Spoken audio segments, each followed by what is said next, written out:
Παρασκευή 17 Ιουλίου, αργά το βράδυ.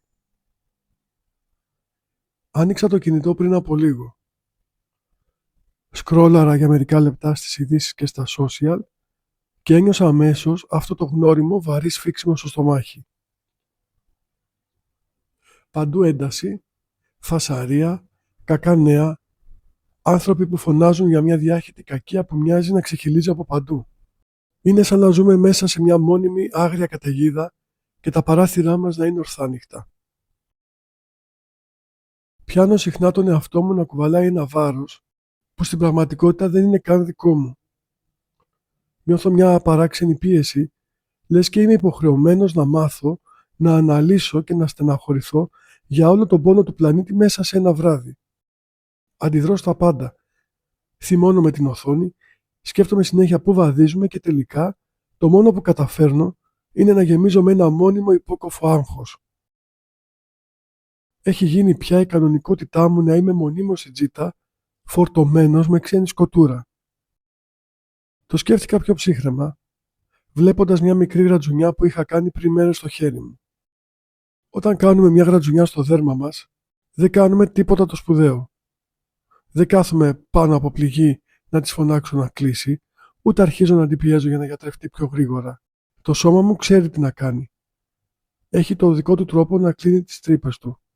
Το μόνο πράγμα που ζητάει από μένα, και που είναι και το πιο απλό αλλά και το πιο δύσκολο, είναι να σταματήσω να την ξύνω, να την αφήσω στην ησυχία της για να μπορέσει ο χρόνος να κάνει τη δουλειά του. Όμως με το μυαλό και την ψυχή μου κάνω ακριβώς το αντίθετο. Κάθε φορά που νιώθω να με πνίγει το άγχος ή η θλίψη για όλα αυτά που γίνονται γύρω μας, αντί να κάνω πίσω και να δώσω στον εαυτό μου λίγο χώρο να ανασάνει, εγώ ξαναμπαίνω στο ίντερνετ. Ψάχνω και άλλες ειδήσεις, διαβάζω και άλλα σχόλια, φορτώνω το κεφάλι μου με περισσότερο θόρυβο.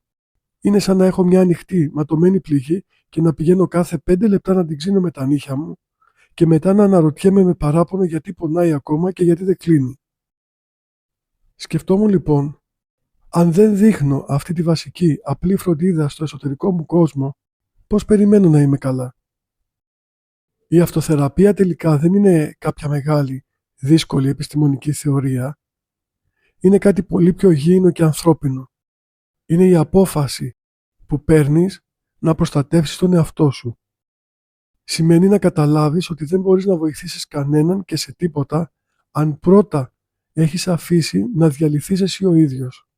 Σημαίνει να έχεις το σθένος να κλείσεις για λίγο την οθόνη, να βάλεις ένα όριο στη φασαρία του κόσμου και να αφήσεις τα κύματα μέσα σου να ηρεμήσουν. Όλα ξεκινάνε τη στιγμή που σταματάς να ταΐζεις το άγχος σου με νέο υλικό. Όταν αποδέχεσαι ότι η ψυχή σου, ακριβώς όπως και το σώμα σου, έχει τη δύναμη να γιατρεύεται μόνη της. Αρκεί να της δώσεις το πιο πολύτιμο πράγμα που της στερείς καθημερινά. Την ησυχία της. Αυτά για σήμερα. Κλείνω το σημειωματάριο. Τα λέμε στην επόμενη σελίδα.